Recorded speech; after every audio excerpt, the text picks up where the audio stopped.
Good morning. Thank you all so much for being here with us today. At this time, we're going to bring our sixth grade poetry recitation students to the stage. Let America be America again. Let it be the dream it used to be. Let it be the pioneer on the plains seeking a home where he himself is free. America was never America to me. Let America be the dream the dreamers dreamed. Let it be that great strong land of love where never kings connive nor tyrants scheme, that any man be crushed by one above. It was never America to me. Oh, let my land be a land where liberty is crowned with no false patriotic wreath, but opportunity is real and life is free. Equality is in the air that we breathe. There was never equality for me, nor freedom in this homeland of the free. Say, who are you that mumbles in the dark? Who are you that draws your veil across the stars? I am the poor white, fooled and pushed apart. I am the Negro bearing slavery's scars. I am the red man driven from the land. I am the immigrant clutching the hope I seek, still to find the same old stupid plan of dog eat dog, of mighty crush the weak. I am the young man, full of strength and hope, tangled in that ancient, endless chain of profit, power, gain, of grab the land, of grab the gold, of grab the ways of satisfying need, of work the men, of take the pay, of owning everything for one's own greed. I am the farmer, bondsman to the soil. I am the worker, sold to the machine. I am the Negro, servant to you all. I am the people, humble, hungry, mean, hungry yet today despite the dream, beaten yet today, oh pioneers. I am the one who never got ahead, the poorest worker bartered through the years.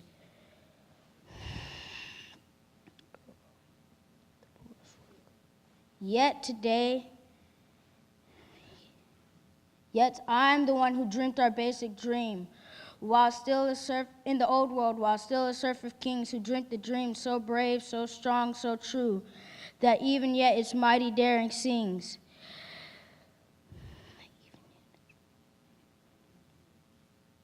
In search of what I meant to be my home. For I'm the one who left dark Ireland's shore, and Poland's plain, and England's grassy lea, and torn from black Africa's strand.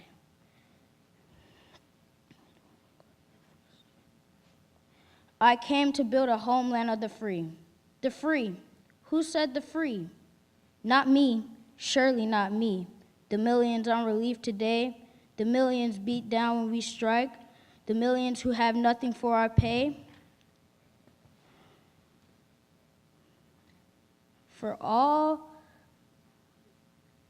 the dreams we've dreamed, and all the flags we've hung, and all the hopes we've held, and all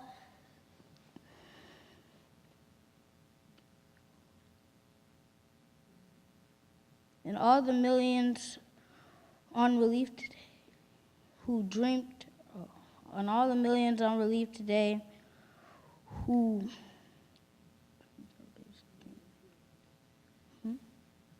have nothing for our pay,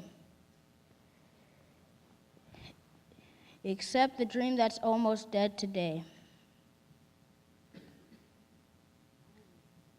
Oh, let America be America again, the land that's never been, but still must be.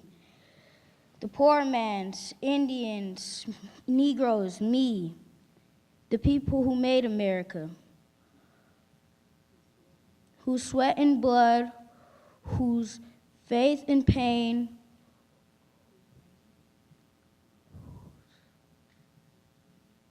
whose hand in the rain, whose hand at the foundry, whose plow in the rain,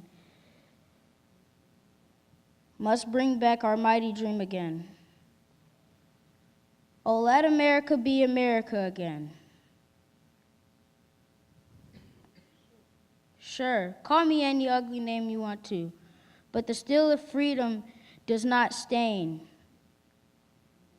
From those who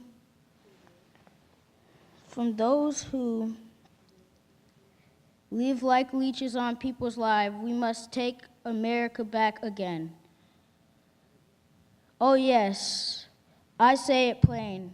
America was never America to me, but I yet swear this oath, America will be. Out of the wreck and ruin of our gangster death, out of the rape and rot of our draft and stealth and lies, we, the people, must redeem the land, the mines, the plain,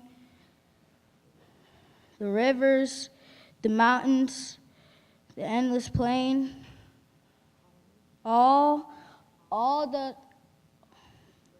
the stretch of these great green states that make America, America.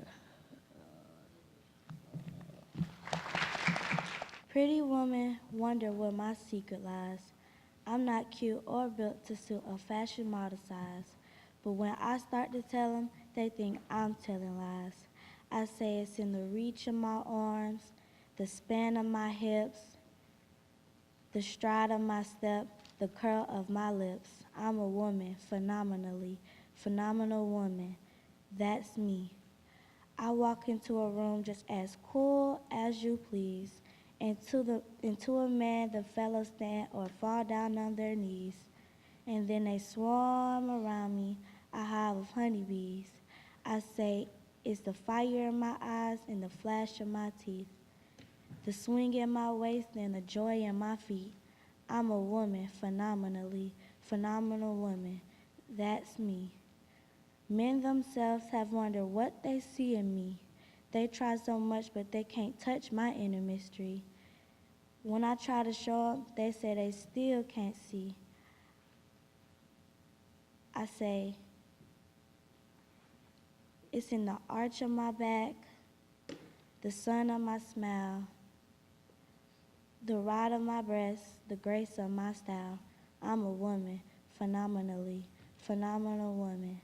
That's me. Now you understand just why my head's not bowed. I don't shout or jump about or have to talk real loud. When you see me passing, it ought to make you proud. I say, it's in the click of my heels, the bend of my hair, the palm of my hand, the need of my care, 'cause I'm a woman, phenomenally, phenomenal woman. That's me.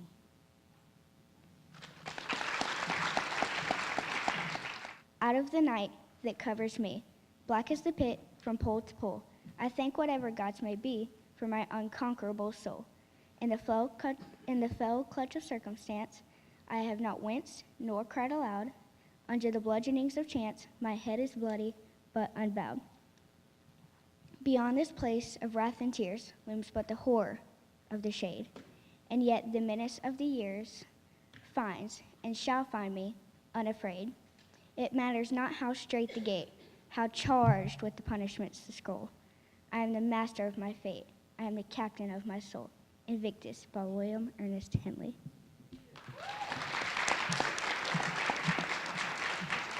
Did I miss anything? Nothing.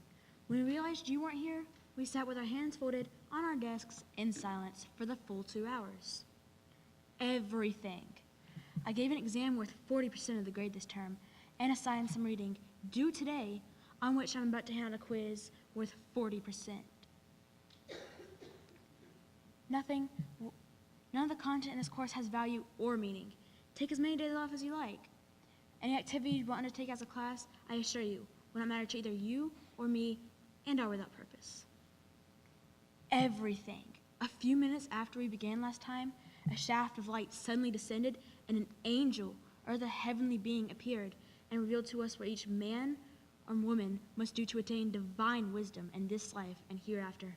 This is the last time the class will meet before we disperse to bring the good news to all people on earth. Nothing. When you are not present, how could something significant occur? Everything contained in this classroom is a microcosm of human experience, assembled for you to examine, query, and ponder. It's not the only place such an opportunity has been gathered, but it was one place, and you weren't here.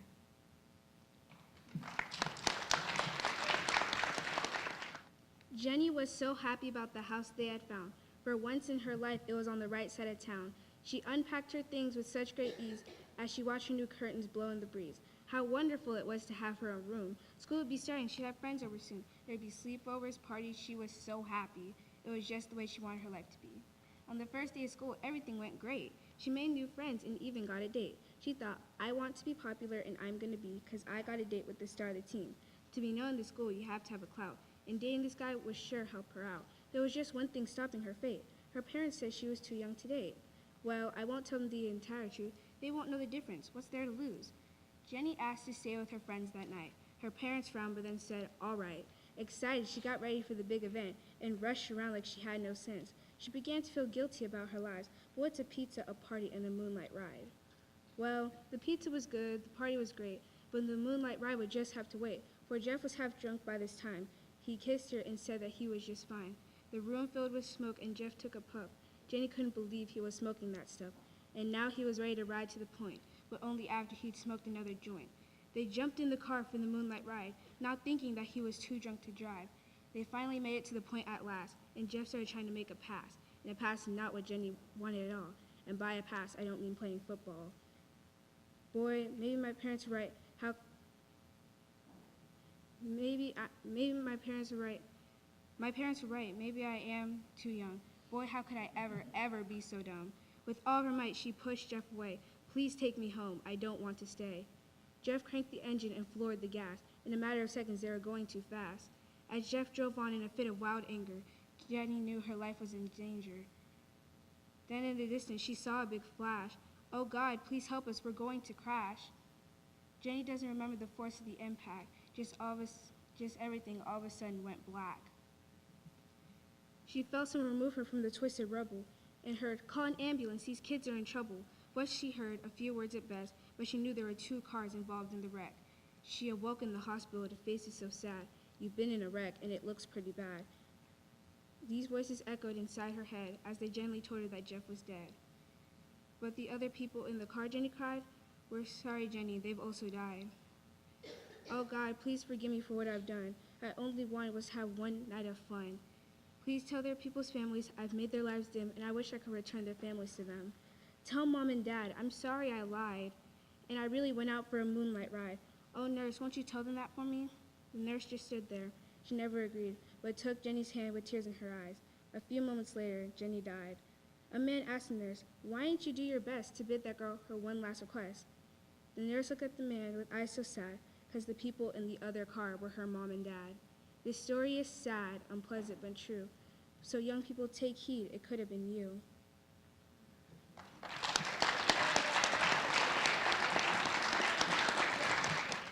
At this time, our 7th grade poetry recitation students will join me on the stage at this time. Let's give them a round of applause.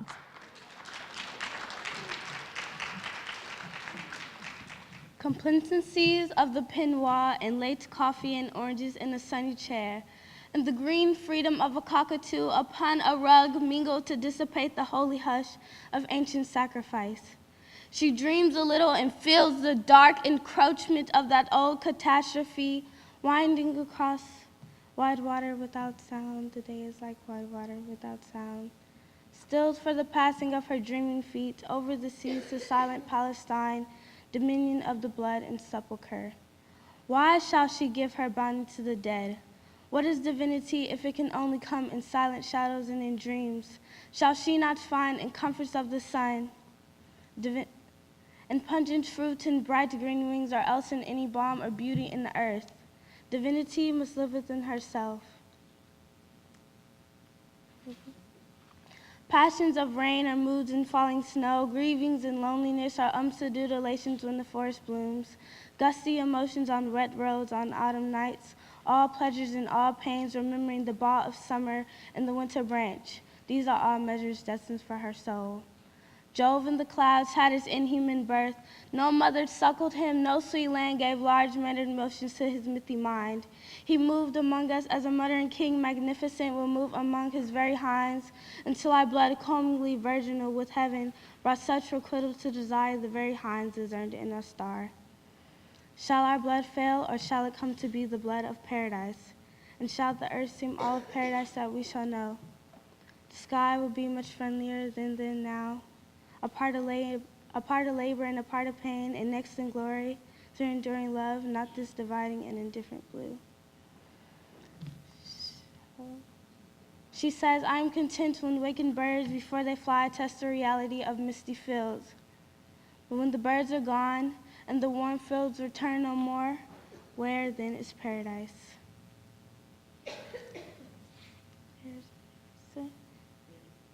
There is not any haunt of prophecy, nor any old chimera of the grave, neither the golden underground, nor owl melodious where spirits gat them home, nor visionary south, nor cloudy palm, remote on heaven's hill has endured as April green endured, or will endure.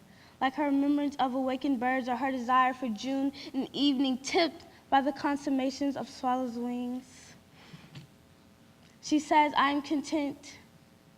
She says, I am content. She says, but in contentment I still feel the need of some imperishable bliss. Death is the mother of beauty. Hence from her alone shall come fulfillment to our dreams and our desires. Although she strews the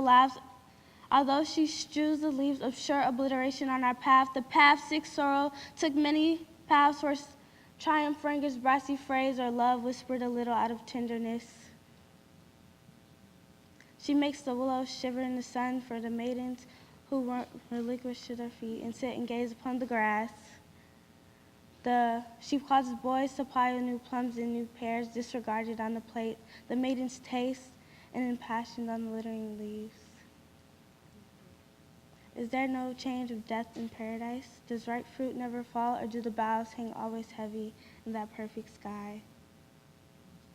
Unchanging yet so like our perishing earth, with rivers like our own that seek for seas they never seem to find, the same receding shores they never seem to touch with inarticulate pain.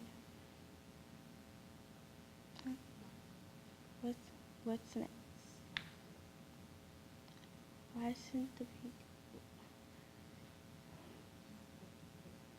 Why set the pear upon the plum, or spice up the shores with odors of the plum? At last they shall wear our colors there. This is the silken weavings of our strings, or insipid lutes. Death is the mother of beauty, mystical within the morning and the eve. Morning and divide. Our earthly mother yet swallows and perishing. Supple and turbulent, a ring of men shall chant an orgy on a summer morn. But when their boisterous devotion to the sun,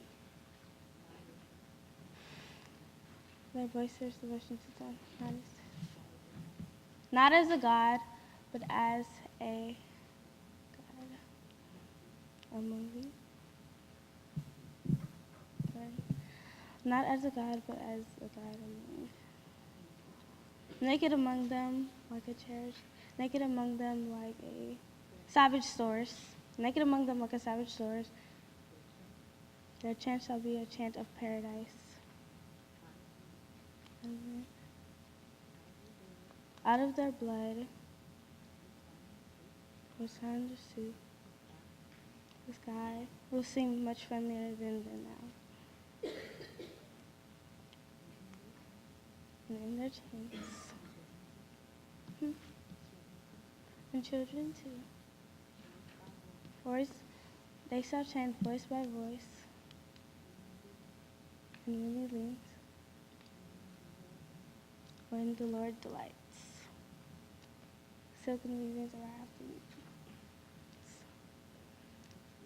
the trees with the smell like seraphim, and echoing hills, and quiet among the earthly father. There shall know well, and the heavenly fellowship,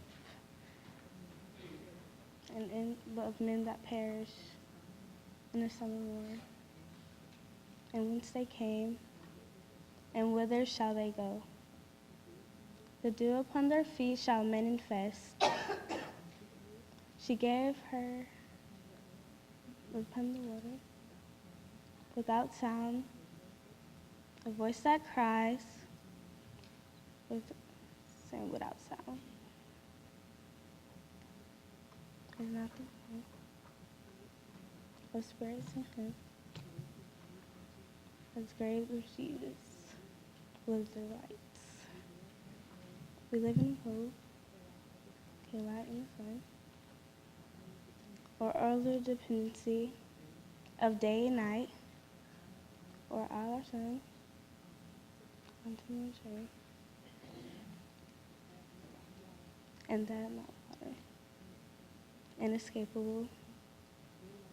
And dear upon I walk upon our path, and the quail shall whistle a little sound with berries, and one in the willow, in the isolation of the sun and perish in the evening, and that's in this and to seas, undulations of the sky,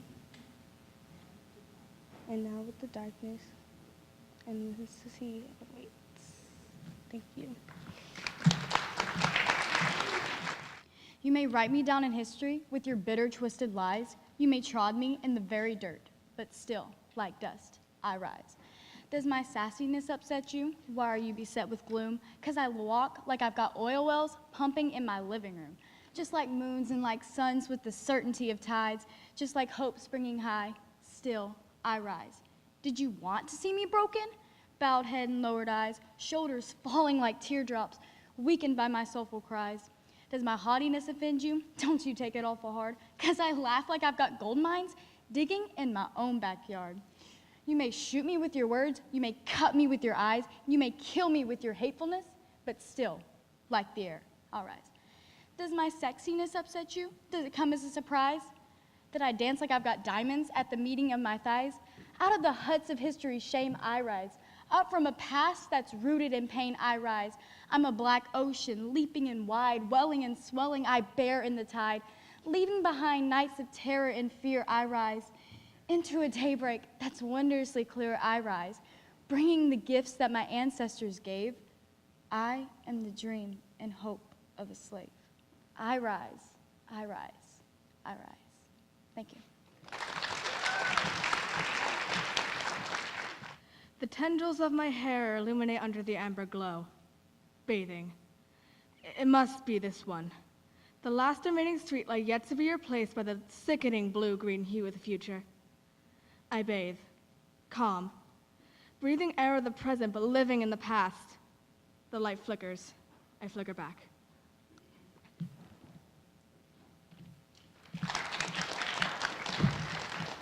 Will you walk into my parlor? Said the spider to the fly. 'Tis the prettiest little parlor that ever you did spy.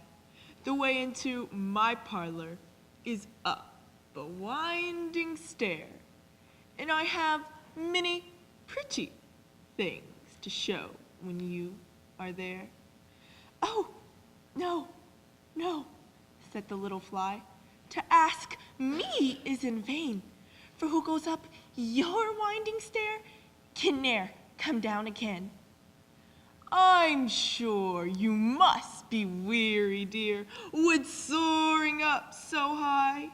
Will you rest upon my little bed?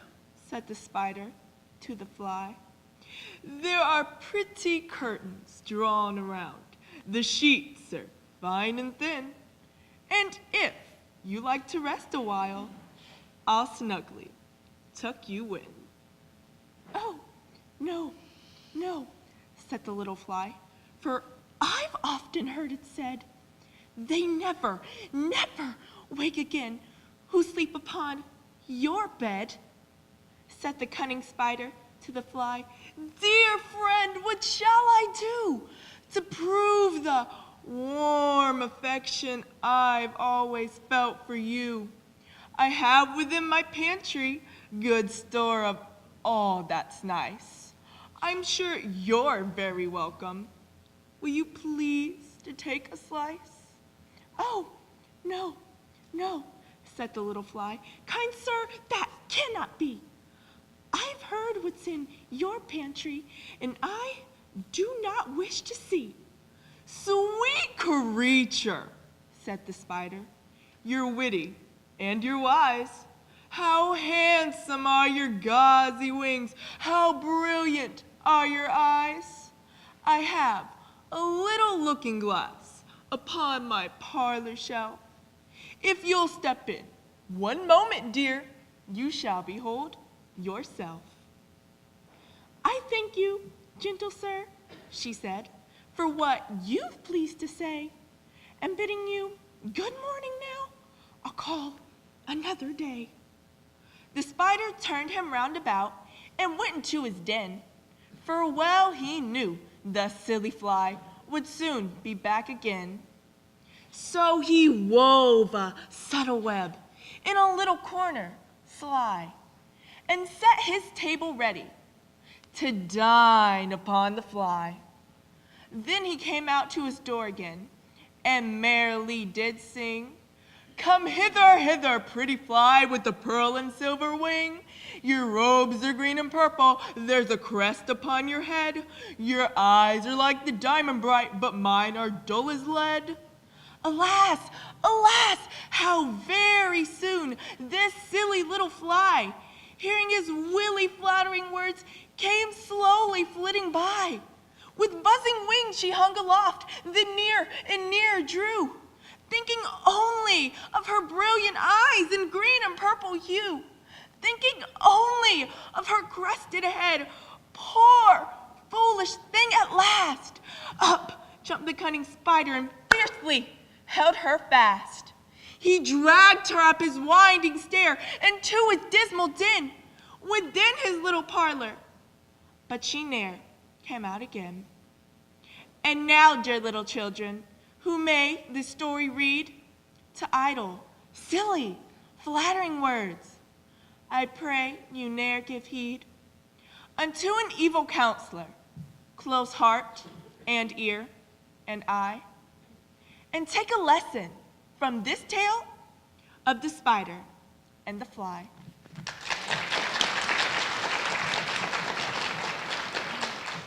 Fake news. It's really the sad truth. When you don't know who to trust, politicians or journalists. Politicians lie to gain votes, while journalists lie to tell a story. But neither could tell the truth, even if lives depended on it. It's sad, but it's true. But fake is both politics and news, and both are liars. We believe everything we hear, like all of it is true. But when it happens for real, we stop believing and stop searching for what actually happens. When the news lies to our face, we soon find out the truth. Conspiracy theory, 9/11 was fake, TanaCon was planned to fail, the Illuminati is real, and robots are taking over the world. These things we believe because people like Shane Dawson tell us to believe them. I'm sorry to say, but all they say are lies. Your parents have said everything was true, but in reality, everyone was lying to you, telling the lies everyone told when all who knows what should be told will tell you they've all been lying to your face. It's a disgrace, I know, but we can't forget what we have been told, and forgetting the past is harder than letting go, because it's all just fake news, and it's really just the sad truth.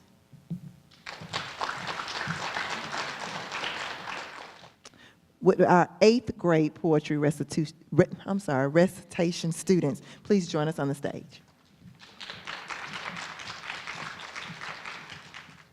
Let us go then, you and I, when the evening spreads out against the sky like a patient eternized upon a table.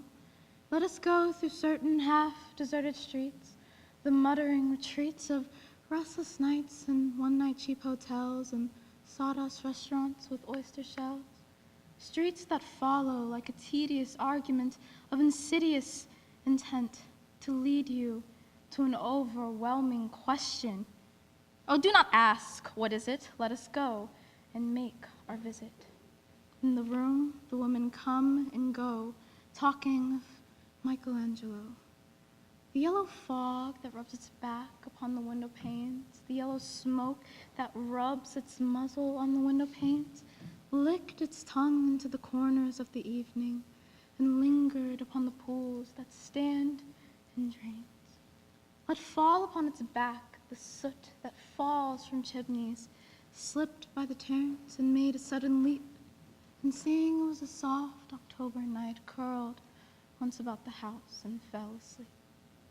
And indeed, there will be time for the yellow fog that slides along the street, rubbing its back upon the window panes. There will be time to prepare a face to meet the faces that you meet. Time to murder and create in time for all the works and days of hands that lift and drop a question on your plate. Time for you and time for me and time yet for 100 indecisions and for 100 visions and revisions before the taking of the toast and tea. In the room, the women come and go, talking of Michelangelo. And indeed, there will be time to wonder, do I dare and do I dare? Time to turn back and descend the stair with a bald spot in the middle of my hair. They will say, how his hair is growing thin. My morning coat, my collar mounting firmly to the chin, my necktie rich and modest but asserted by a simple pin. They will say, but how his arms and legs are thin. Do I dare disturb the universe? In a minute there is time for decisions and revisions which a minute will reverse. For I've known them all already, known them all. Known the evenings, mornings, afternoons. I've measured out my life in coffee spoons. I've known the voices dying with the dying fall beneath the music from a farther room. So how should I presume? And I've known the eyes, already known them all, eyes that fix you in a formulated phrase. And when I am formulated sprawling on a pen, when I am penned wriggling on a wall, then how should I begin to spread out all the buttons of my days and ways? And how should I presume? And I've known the arms, already known them all, arms braceleted in white and bare, but in the lamplight downed with light brown hair. Is it perfume from a dress that makes me so digress? Arms that lie about a table all wrapped about a shawl. And should I then pursue? And how should I begin? Shall I say, I have gone at dusk through narrow streets and watched the smoke rise from the pipes of lonely men in shirt sleeves leaning out of windows? I should have been a pair of ragged claws scuttling across the floors of a silent seas. In the afternoon, the evening sleeps so peacefully, smoothed by long fingers asleep. Tired or it malingers, stretched on the floor here beside you and me. Should I, after tea and cakes and ices, have the strength to force the moment to its crisis? But though I have wept and fasted, wept and prayed, though I have seen my head grown slightly bald, brought in upon a platter, I am no prophet, and here is no great matter.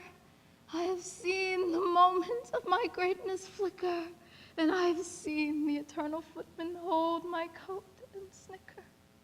And in short, I was afraid.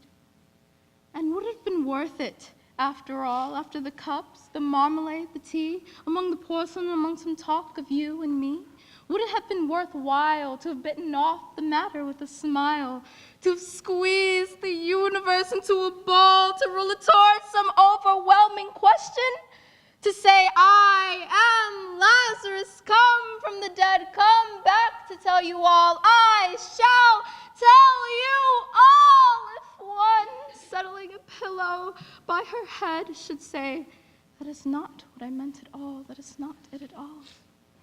And would have been worth it, after all, would have been worthwhile, after the sunsets and the dooryards and the sprinkled streets, after the novels, after the teacups, after the skirts that trail along the floor, and this, and so much more.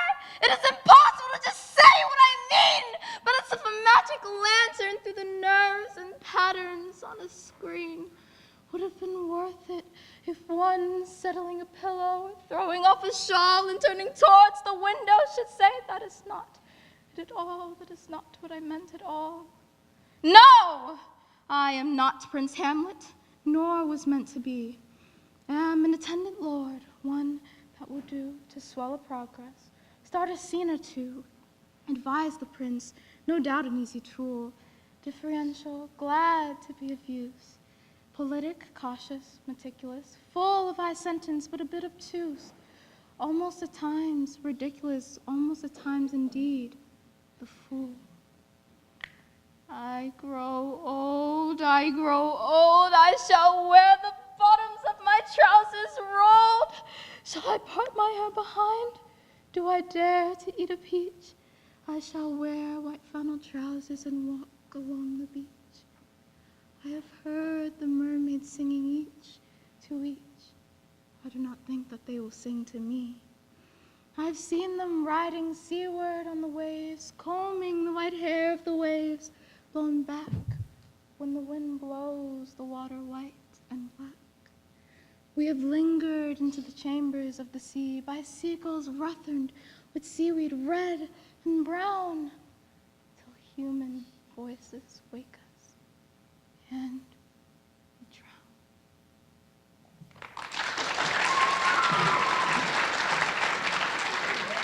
There is a war going on. I'm not referring to wars overseas or in third world countries. I mean right here, on our street where folks are on their knees, there is a war going on.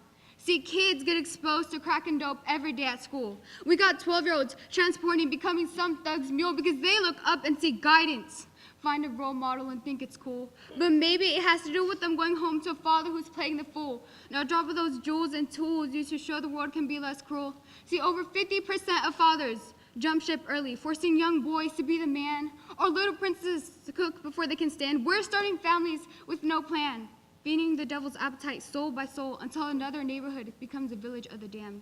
Now I watch the news, the horror stories and one-sided opinions right there in prime time aimed right at your children like they really need to see all that bloodshed and killing, fearful and mourning civilians, scandalous villains, extortion and laundering of millions.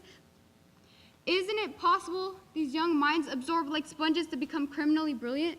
In this beloved country, the CIA has already trained foreign terrorists. Now our own media filters negativity, yet they're classified as specialists. Well, where's an interventionist? I don't think our government is getting this. We're letting this get out of control because the next generation will have to maintain this globe, put inevitable wars on hold, refrain from letting nuclear warheads explode. But how can one succeed if they're destined for life on parole?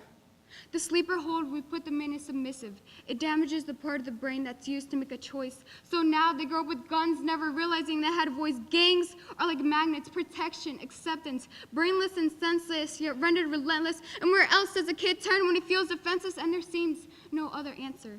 Issues keep piling on issues, forming the root of society's cancer. And every generation needs to take some responsibility. That way kids don't have to say, Mom, did you know your cigarette's killing me? Are you feeling me? Because I'm showing how stuff runs downhill. Don't let pressure get you. We all have our own free will. And passing poison through the gene pool is just as easy as flipping a bill.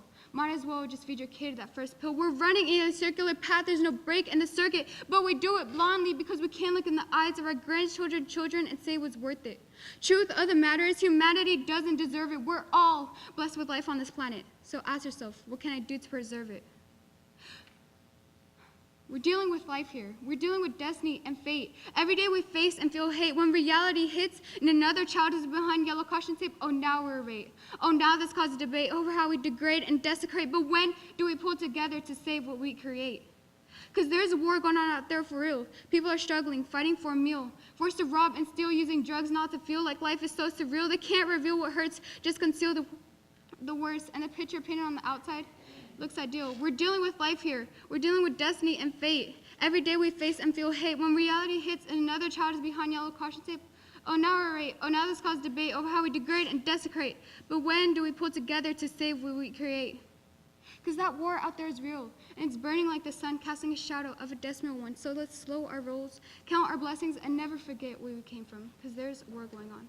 But I'm not going to end my piece like this. I'm not going to stand here and pump my fists while you reminisce and miss the sadness and horror. I want to let you know solutions are within all of us, hiding in community centers and in after-school enrichment programs. They're embedded in positive music, as well as sharing a joke and a smile, filtering down how to be versatile, when communicating to others, appreciating mothers, brothers, and lovers. And how about turning off your phones, sharing a hand-in-hand walk, heart-to-heart talk with someone you care about? Peace in our communities can be achieved when we recognize our own demise. Please, I beg, just open your eyes, because there's a war going on. You see, today I gave up something, but he gave me nothing back. He looked south, towards down, and down just laughed. I don't know what I'd do with that. And he looked aside across the path. Hey, Side, someone just gave something up. Side chuckled. Really? Now what? He held his stomach till he had a blue nose and red ears and wobbled a short wobble on over to Near. Near giggled at the news and Far bellowed, and it spread until everybody would know. Because giving up is just silly, and that's a fact. What's up gonna do with a dream like that?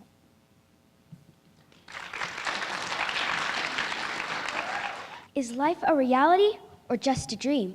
It all seems like there's nothing we can't see. We're blinded by a dark spot full of regrets, but it's all in a future that we can't see yet. We all have a bond together and each other. If not, the ones who hold on will fall down. Smile, don't frown. There'll be more happy times. You'll shine, grab my hand and stand. Take a chance, enhance. Embrace the gift of life. Hold it tight, never let go. You do have something to show. Changing Regrets by Brittany.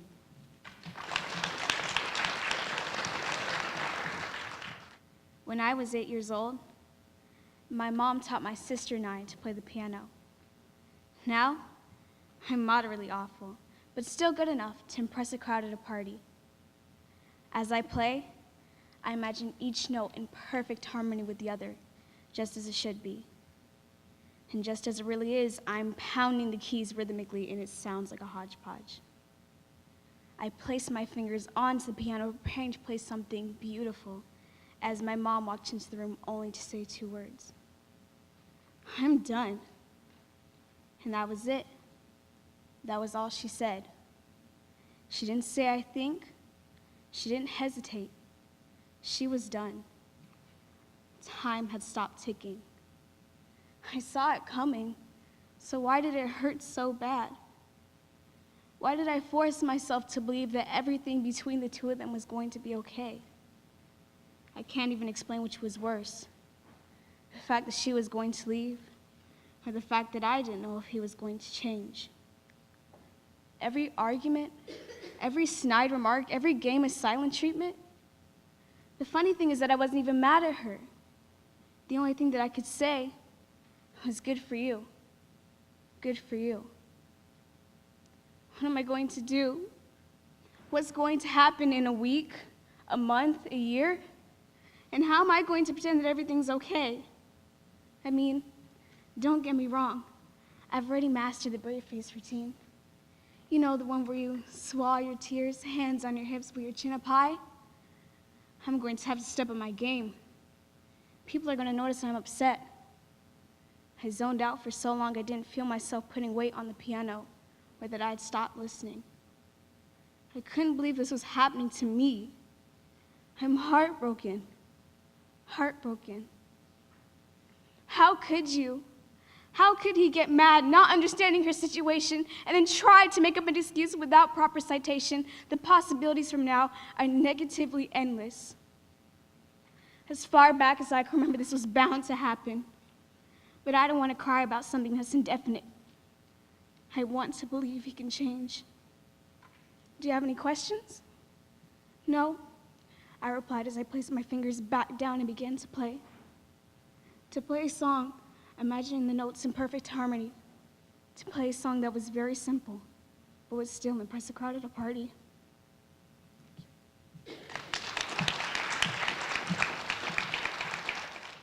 Please join me in a round of applause for our 8th grade poetry recitation students. Representing 7th grade from Indian Creek Middle School, and their performance is The Lottery Ticket.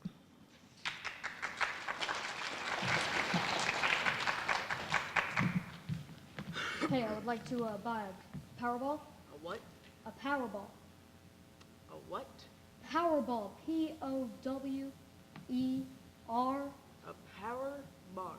Yeah, I love those No, things. Those are on the no. aisle. No. A Powerball. A lottery ticket. Oh, okay. We seem to be out. Just give me a Mega Million. A mechanic mouse. No. Just, a Mega Million. I'm not playing these games, man. Just a Mega Million. I'm just trying to have a little fun. Okay, I'm sorry. All right. Credit card. There you go. Thank you. There you go. Can I have my credit card back? Thank you. Yeah. Ring, ring, ring, ring. Oh, a phone call. Oh. Hello? Oh, the numbers are in. Wow. For the Mega Million? Yeah. All right. So it's 32110. Wow, yeah. I'll have to post them on the outside window. Thanks.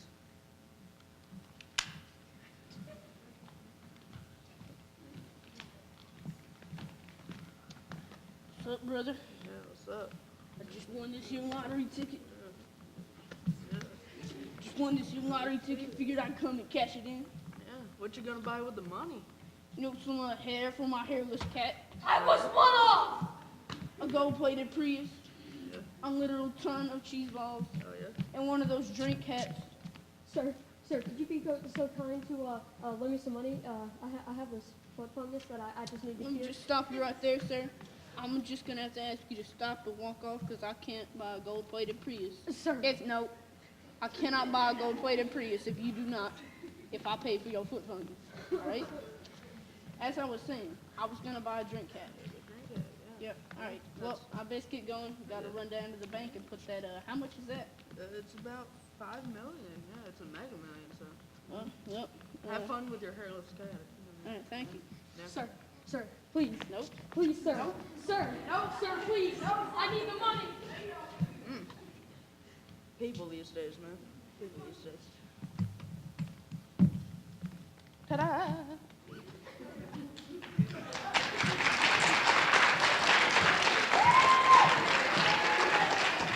Clements Middle School 8th grade students will present Romeo and Juliet.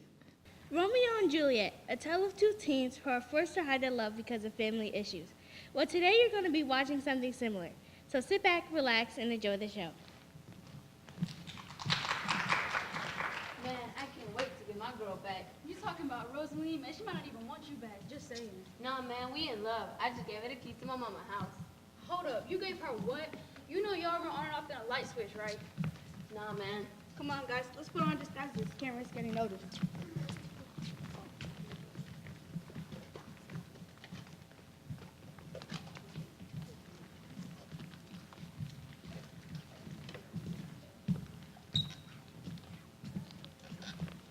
Hey, you decided if I can put a ring on her yet?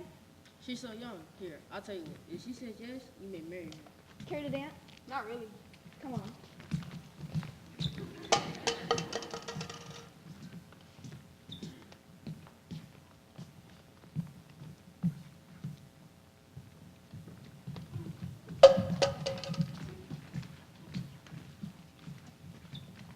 Hold up. Who let this guy in? Alexa, this is part of the night.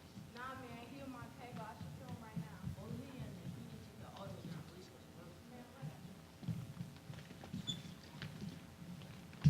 Yo, girl, you got it going on. Oh, thanks. I'm just gonna get to the point. You my girl now. We should kiss. I mean, we just met a couple hours ago, like 1 or 2. Girl, I feel like I knew you my whole life. I mean, we're basically strangers, but sure, why not? Girl, what you doing out here with this boy? Romeo Montego? Girl, you crazy. I should probably get going. Yeah, bye. I want to see how this turns out. Romeo couldn't get Juliet out of his mind. but he knew he had to see her some way.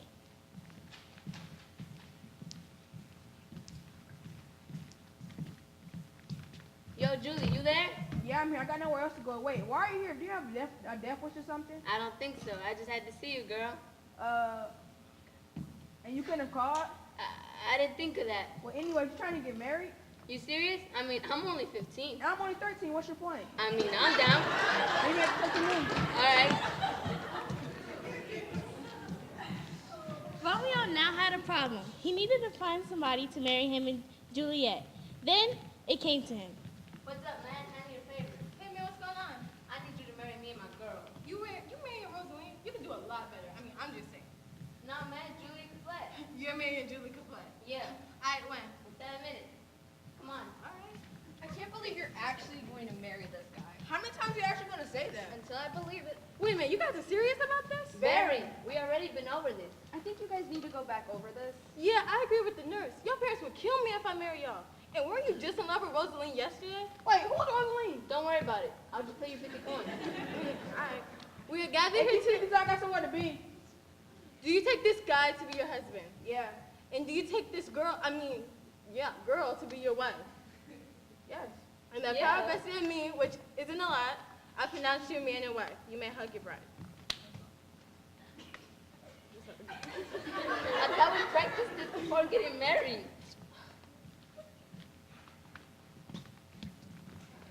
So what now? I don't know, that's your problem. Romeo was full of joy over the thought of Juliet being his wife, but the feeling didn't last for long.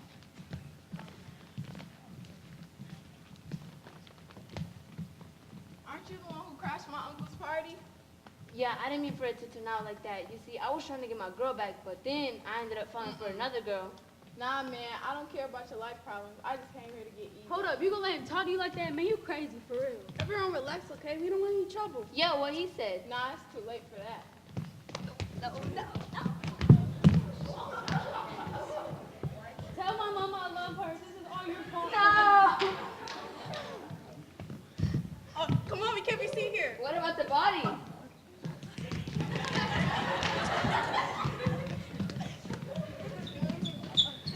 When Julie found out about her murdered cousin Ty, she wasn't very happy.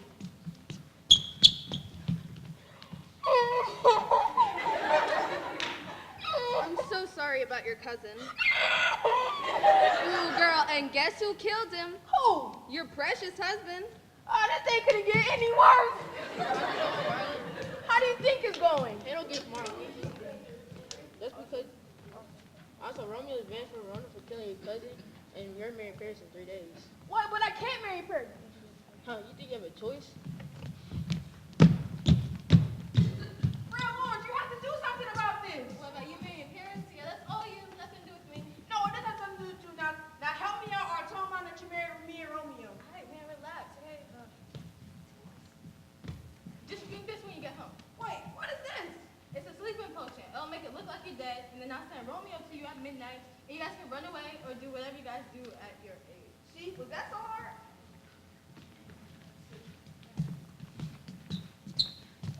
In an attempt to get Romeo the letter, Fred and Lawrence felt it was too late. Romeo hurried to see Julie. His beloved was dead, but he knew one thing for sure. He had to see his girl one more time. Romeo, go. You've done enough. Bro, go on somewhere before you catch these hands. I'm serious. Leave now. I'm so sorry, girl. I should have been there for you. I don't want to live this world without you. But first, a kiss. Yeah, not doing that.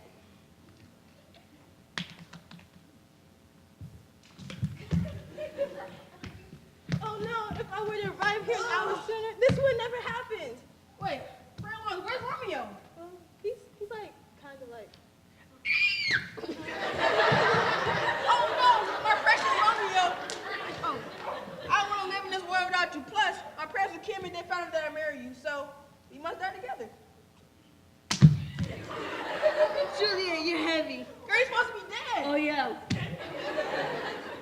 Oh my gosh, this is a terrible tragedy. But first, let me take a picture for the Instagram.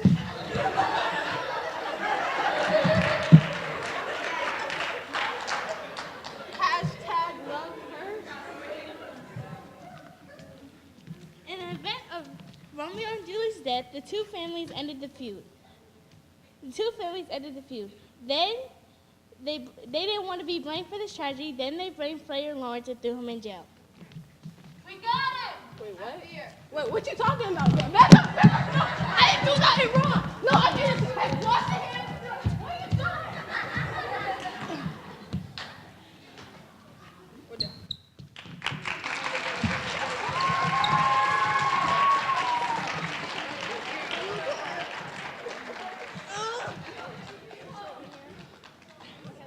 Liberty Middle School 8th grade students will be presenting Alex's Wonderland.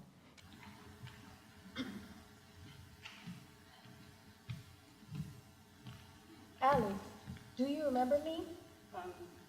No. Where am I? Who are you? Oh, I'm late! I'm so late! Oh, hey Alex, welcome back. Who are you?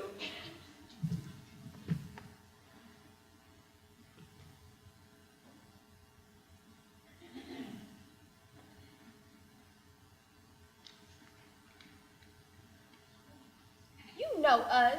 Let us have a picnic tea party to celebrate Alex's return.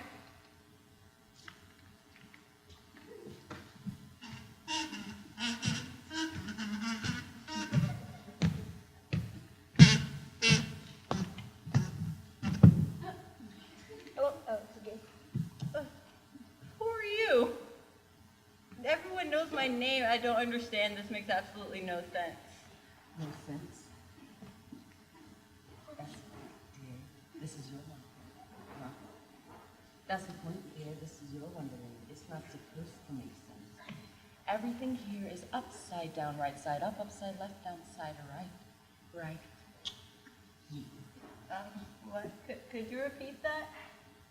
Everything is.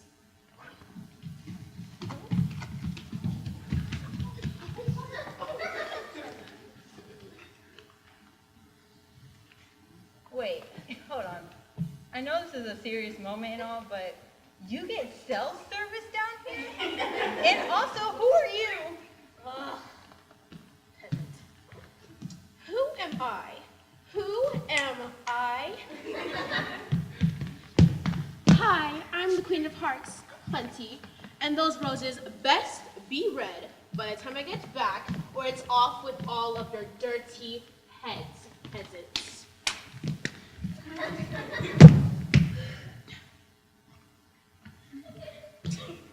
Dragon! Oh, right, and get that disgusting cat. Dragon! Yes, ma'am. Woo! Wasn't that thrilling? I mean, it was scary, but that was still thrilling. Thrilling? I think the word you're looking for was terrifying. Plus, nobody has told me your names. Who are you people? You seriously don't remember this? Well then, introductions are in order. I am the Mad Hatter. I am the Cheshire Cat. I'm Mr. Hare. You can call me the Caterpillar, sweetie. And that was the Queen of Hearts and her pet dragon.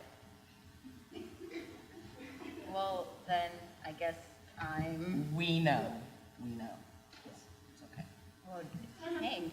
Then can you guys tell me why I'm here, then? You're here to save us from the Queen, obviously. The Wicked Queen! Me? A savior? You're hilarious. The only saving I do is the pennies in my penny jar. Penny jar? It's the jar you put pennies in, obviously. I mean, last time I checked, I had $2, which is a pretty grand accomplishment if you ask me. Dollars? It's not important. The point is, I don't save people, I save money. But what is money? Do y'all seriously not have a stable form of currency here? The last time when I actually seen a dollar, we were on the verge of being broke. Wait, bankruptcy? That's what I'm saving you from? Bankruptcy? Close enough.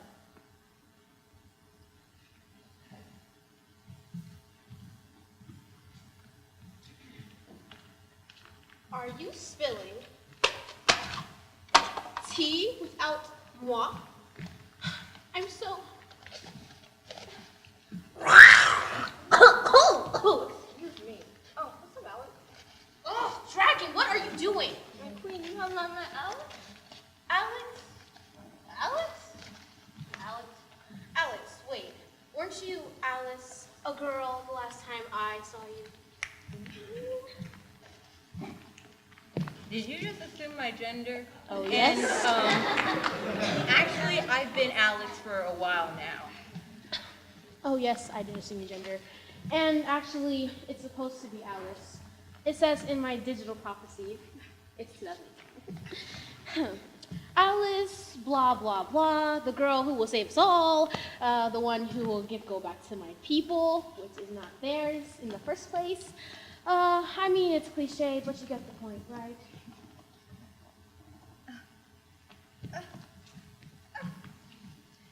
Hi, Queenie. I painted my roses. How's a sister? Is she so prettier than you?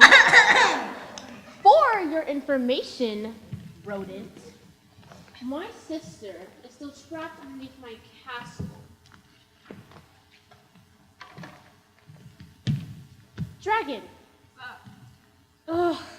Get the cat? But you know, he's like 3 feet away, and I'm pretty comfortable right now, so I'm gonna... Oh my lord. Why was I cursed with such a lazy... Okay, I'm going. Hey, wait, no. Step back, that's my friend. Seashell. It's pronounced Cheshire. It doesn't matter, I'm saving you. But I thought the only saving you did was... Listen, don't quote me in the heat of the moment. At least now he gets it. He. They say he. You want to fight, Queenie? You better catch these hands. Let's go. Alex! You know, it's always people like the Queen of Hearts versus Alex Rose. You never get anyone out here like, hello, my name is Giuseppe Krakowski. With a big sword, I shall defeat you. Ow! Ow! Get off him! Get off him! Get off him! Get off him! Wait now. Get off him! Let's fight. They're waiting for a show. I have the power of fabulousness, of course, and magic on my side. What do you have?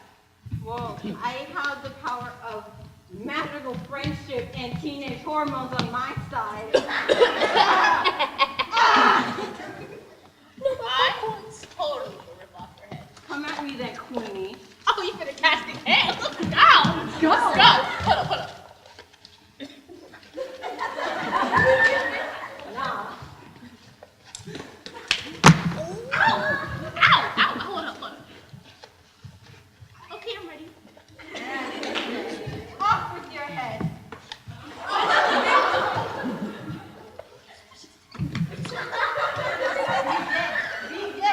Fine.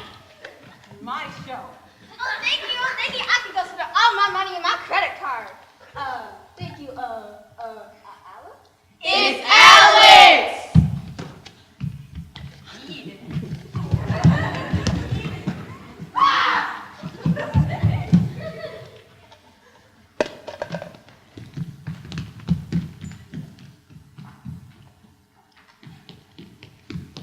Forgot my hat.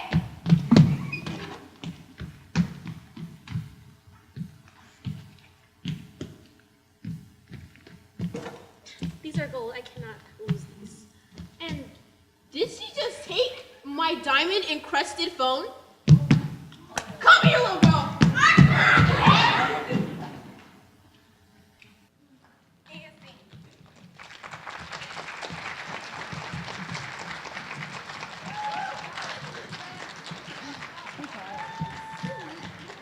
Newton County Theme School students will be presenting The Baker's Dozen, a St. Nicholas Tale. We will be reading The Baker's Dozen, a St. Nicholas tale told by Aaron Shepard. In the Dutch colonial town later known as Albany, New York, there lived a baker, Van Amsterdam, who was as honest as he could be. Each morning he checked and balanced his scales, and he took great care to give his customers exactly what they asked for.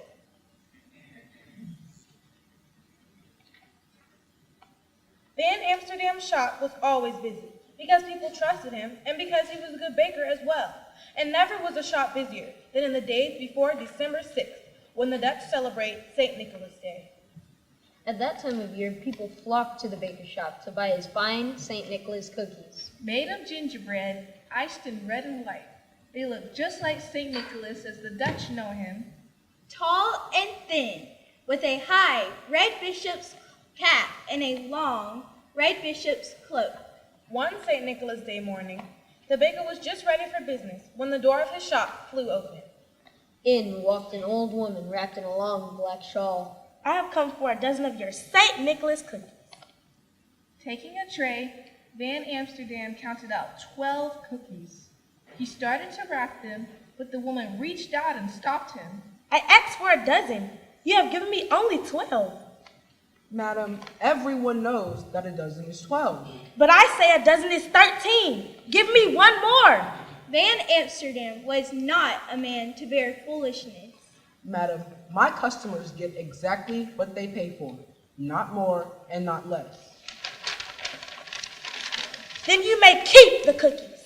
She turned to go, but stopped at the door. Van Amsterdam, however honest you may be, your heart is small and your fist is tight. Fall again, mount again, learn how to count again. Then she was gone. From that day, everything went wrong in Van Amsterdam's bakery. His bread rose too high or not at all. His pies were sour or too sweet. His cakes crumbled or were chewy. His cookies were burnt or doughy. His customers soon noticed the difference. Before long, most of them were going to other bakers. That old woman has bewitched me. Is this how my honesty is rewarded? A year passed. The baker grew poorer and poorer. Since he sold little, he baked little, and his shelves were nearly bare. His last few customers slipped away. Finally, on the day before St. Nicholas Day, not one customer came to Van Amsterdam's shop. At day's end, the baker sat alone, staring at his unsold St. Nicholas cookies. I wish St. Nicholas could help me now. Then he closed his shop and went sadly to bed. That night, the baker had a dream. He was a boy again, one in a crowd of happy children, and there in the midst of them was St. Nicholas himself. The bishop's white horse stood beside him, its baskets filled with gifts. Nicholas pulled out one gift after another and handed them to the children. But Van Amsterdam noticed something strange. No matter how many presents St. Nicholas passed out, there were always more to give. In fact, the more he took from the baskets, the more they seemed to hold. Then Nicholas handed a gift to Van Amsterdam. It was one of the baker's own St. Nicholas cookies. Van Amsterdam looked up to thank him, but it was no longer St. Nicholas standing there. Smiling down at him was the old woman with the long black shawl. Van Amsterdam awoke with a start.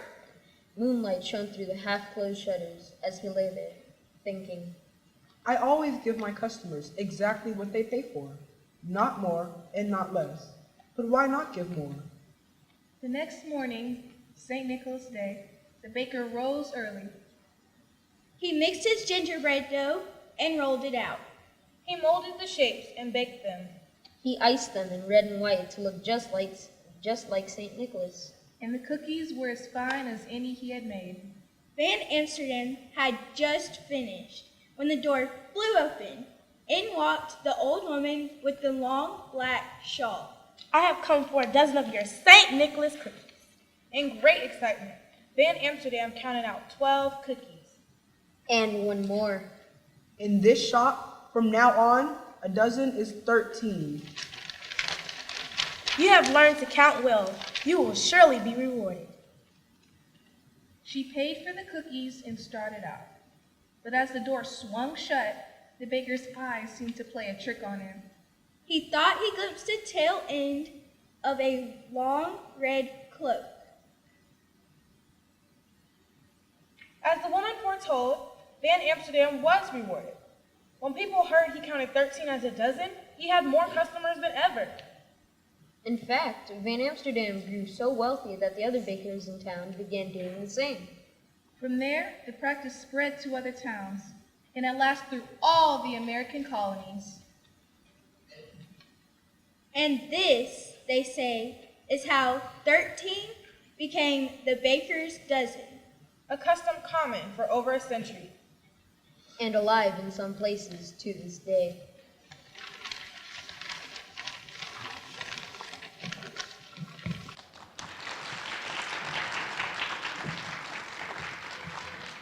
And our final 8th grade performance is from Veterans Middle School. They will be presenting Because I'm a. Because I'm a black girl, I should have dropped out by now, right? We're looked at as uneducated and clueless by most whites. Not just them, others too. But do we really look like dummies to you? You see me and think I'm ghetto compared to you. Little do you know, I make honor roll too. It's normal to be quiet, yet the day that I snap or start a riot determines today whether I live or die. Maybe now you can see it from our side, how being deprived of real pride can ruin our minds. Are you intimidated by melanin skin or thick curly hair or voluptuous lips? I look different, and so do you, but remember, everyone's human, not just those you choose. Feeling as though I should hide who I am is nothing that many people will understand, or at least try. That word that really means something. Try to notice what reality brings to me, to we, to everyone I see. Because I'm a black girl, I should be pregnant by now, right? 16 with a baby and no father figure to stand by. Living off of welfare for making a mistake with the wrong guy. Oh, and you thought that was true? We have talents just as well. We can write, dance, or sing, but why be perceived as the black girl who can't do anything? They think all we can do is run around, be loud, and keep our heads in the clouds, thinking about drugs and babies instead of making our families proud. That is far from the truth, as you can clearly see. We stand in front of you today trying to reach a simple dream. Equality for all, including us too. Would it be better if we tried to blend in like some or the rest of you? We are proud to be made in many shades of brown. Because I'm a black girl, I walk steady wearing this crown.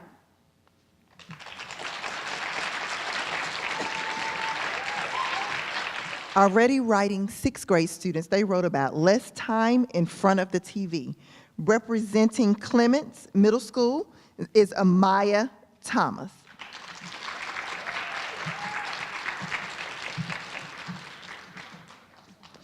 Representing Cousins Middle School, Kaylin Sorrell. Representing Indian Creek Middle School, Isabel Holloway. Representing Liberty Middle School, Nicole Vivas. Representing the theme school, Carrie Ann Christmas. And representing Veterans Middle School, Annalee Parker.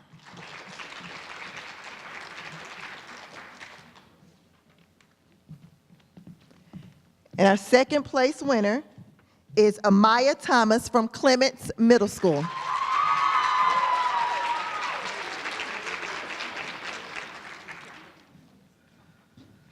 And our first place winner representing Newton County School System is Annalee Parker from Veterans Middle School.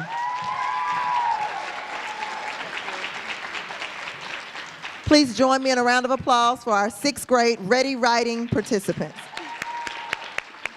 Good job, students. Thank you. Next, we will recognize our 7th grade Ready Writing students. Representing Clements Middle School, Jordan Lee Davis. Representing Cousins Middle School, Natalia Guardado.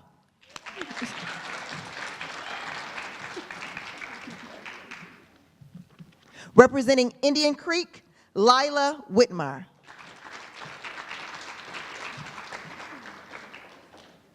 Representing Liberty Middle School, Karina Caraballo. Representing the theme school, Huda Asker. And representing Veterans Middle School, Blair Benton.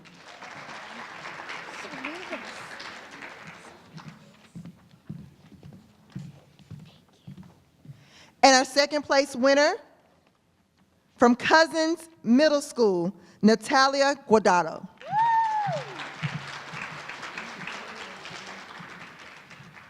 And our first place winner is from Indian Creek Middle School, Lila Whitmire. Please join me in a round of applause for all of our 7th grade Ready Writing participants. Next, we will recognize our 8th grade Ready Writing participants, and they wrote about the space exploration. Representing Clements Middle School is Brianna Jones. Representing Cousins Middle School, Austin Northcutt. Representing Indian Creek, Melina Ramirez. Representing Liberty Middle School, Jayla Taylor. Representing the theme school, Milan Browning. And representing Veterans Middle School, Travis Blanks II.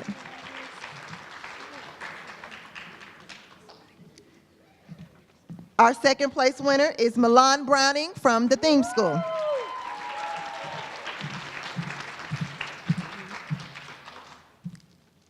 And our first place winner that will represent Newton County Schools for 8th grade Ready Writing, Austin Northcutt from Cousins Middle School.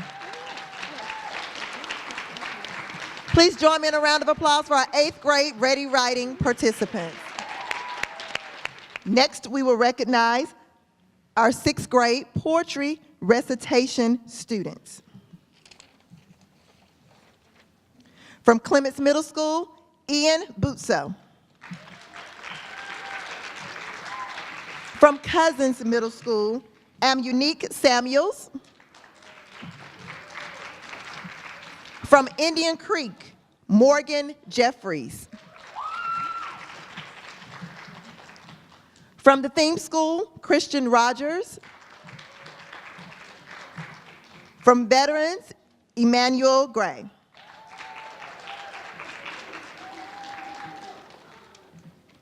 Our runner-up, second place winner, is Christian Rogers from the theme school.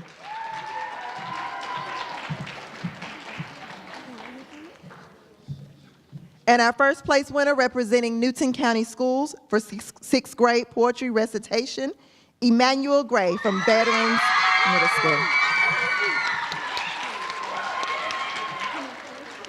Please join me in a round of applause for our 6th grade students. Next, we will recognize our 7th grade poetry recitation students. From Clements Middle School, Aaliyah Spencer. From Indian Creek Middle School, Charlie Adams. From Liberty Middle School, Bailey Roberts. From our theme school, Amaya Williams. And from Veterans, Jesse Garman. Our runner-up, Charlie Adams from Indian Creek Middle School. And our first place winner representing Newton County Schools, Amaya Williams from the theme school. Please join me in a round of applause for our 7th grade poetry recitation students. Next, we will recognize our 8th grade poetry recitation students. Representing Clements Middle School, Kiara Chi.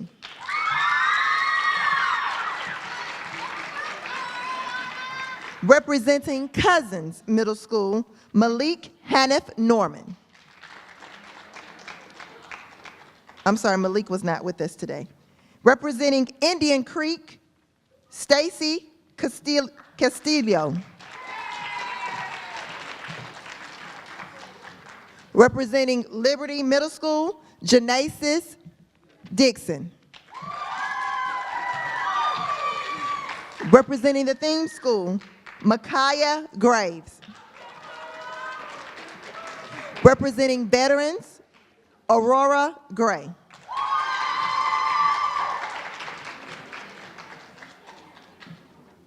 And our runner-up, Kiara Chi from Clements Middle School.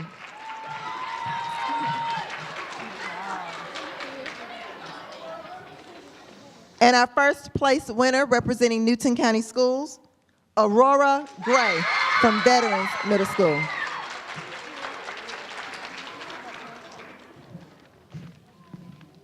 Please join me in a round of applause for our 8th grade participants.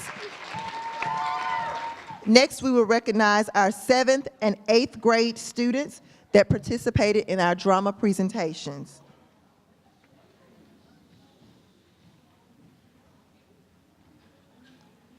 From Indian Creek, Dylan Jones, Highland Mayhew, and Wyatt Joyner.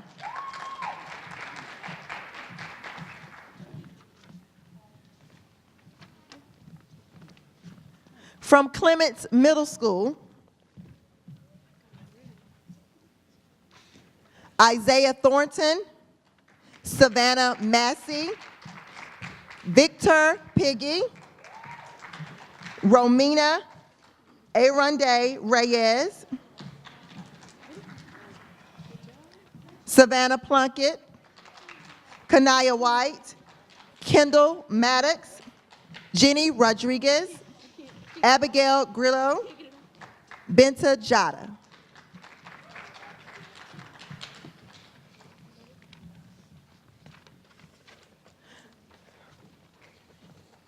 From Liberty Middle School, Najee McGee, Jade Cardoza, Sierra Dew, Leilani Goring, Ashton Hodges, Cameron Jordan, Madison Stewart. From the theme school, Michaela Thrash, Layla Diallo, Jared Smith,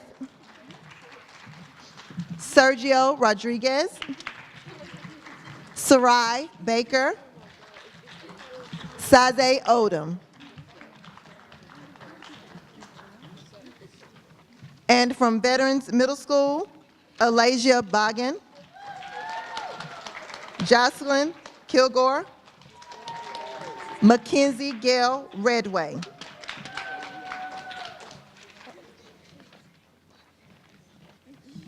And in this category, we have one winner.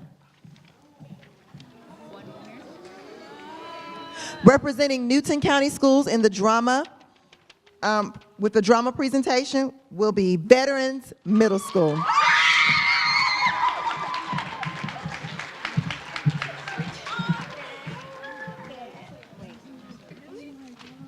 Please join me in a round of applause for our drama participants.